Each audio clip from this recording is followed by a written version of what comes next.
Islam Makhachev is now the pound for pound number one fighter in the world after defeating Alex Volkanovski in the main event of UFC 284 in Perth, Australia. It was a really closely contested fight, and many people thought that Volk had won. However, it was widely accepted that Islam had won by 3 rounds to 2. Islam's win, however, had been marred by some reactions and comments by former fighters and commentators. Volk had a great fifth round and finished the fight on top, landing heavy ground and pound. It's the last memory that people had of the fight. It was enough for them to say that Volk had won. Joe Rogan, in his fight companion, had stated that he felt that, that Volk had won. This had been widely reported, but in that same rant, he also said that they may have been biased, and he probably needs to watch the fight again to make up his mind. So after the fight, Volkanovski tweets that he felt that he had won 3 rounds, and it's down to make the rematch anywhere, any place.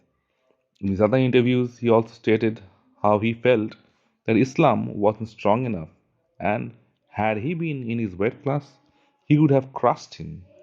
Now, in a closely contested fight, he managed to completely change the narrative and convince everyone that he may have lost the fight, but he had won the hearts of the people.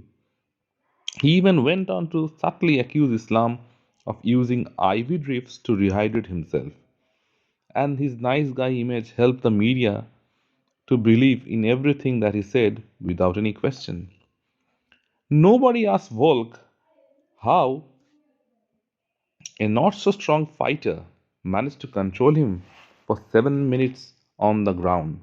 Nobody asked him how Islam, despite not known for his striking, managed to land significantly cleaner and harder strikes. And every time he landed on Volk, Volk seemed to have his head drawn back. Everyone credited Volkanovski for his grappling defense, but nobody gave Islam any credit for his improved striking. Nobody questioned Volk whether he had any proof of the accusations he was making.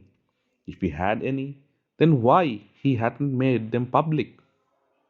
And does this mean he is behaving like a sore loser? So why should Islam eventually give him a rematch?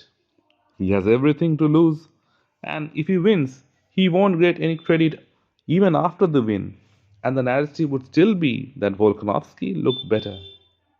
At the end of the day, it is all about winning.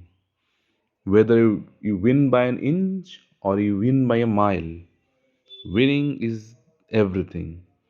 And Islam won and Volkanovski lost.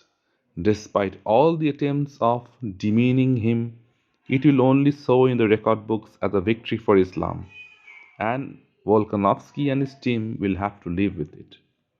Let me know in the comment sections what you feel about the fight and about who won. If you like the content, please like and subscribe to the channel.